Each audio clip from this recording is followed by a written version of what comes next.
Parlons maintenant de ce bar de Sherbrooke qui tient des auditions pornographiques ce soir, des auditions ouvertes à tous. Une roulotte sera installée dans le stationnement du Boston Bar.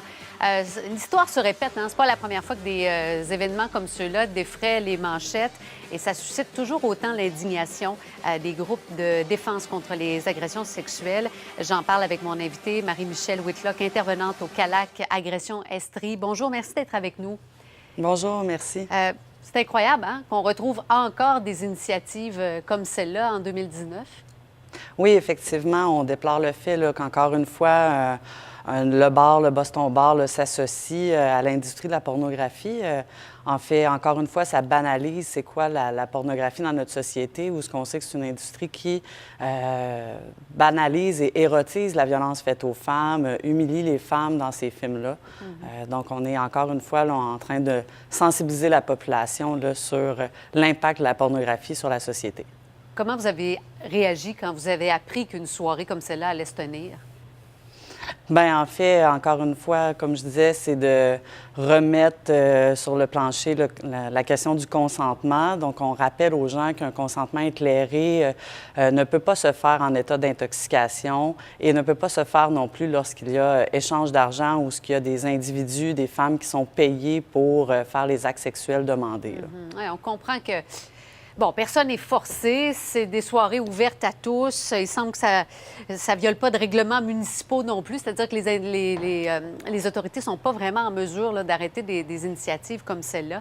Mais pour vous, c'est le moment justement de parler, de sensibiliser la population? Oui, tout à fait. Puis lorsqu'on dit que personne n'est forcé, on peut quand même se questionner sur les conséquences que les actrices porno peuvent vivre à long terme, parce qu'il y a quand même plusieurs témoignages de femmes qui ont été actrices porno qui nomment ne pas avoir désiré ces relations sexuelles-là lorsqu'elles étaient dans le milieu et avoir des conséquences à long terme sur leur vie psychologique. Oui, bien, parlons-en de ça justement. Vous êtes dans ce milieu-là. Vous, qu'est-ce que vous entendez au quotidien de gens qui ont pu frayer dans ce milieu-là?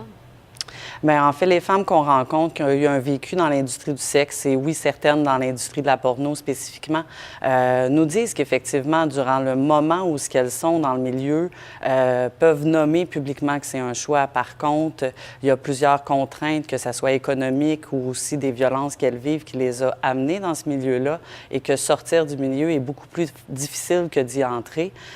Donc, le chemin est long lorsqu'on veut sortir de ce milieu-là, et les conséquences sont lourdes aussi à porter. Je vois la vidéo pendant qu'on parle.